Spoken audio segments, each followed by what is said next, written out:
Hello' everyone, মোৰ অন্য এটা ভিডিঅ'লৈ আপোনালোকক স্বাগতম জনালোঁ।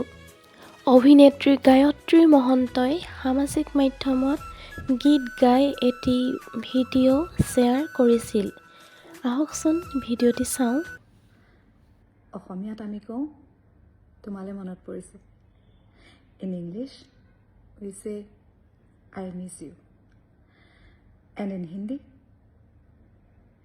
ये दिल तुम बिन कहीं लगता नहीं, हम क्या करें, तसब्बर में कोई बसता नहीं, हम क्या करें, तुम ही कह दो अब ऐ जाने वफा, हम क्या करें,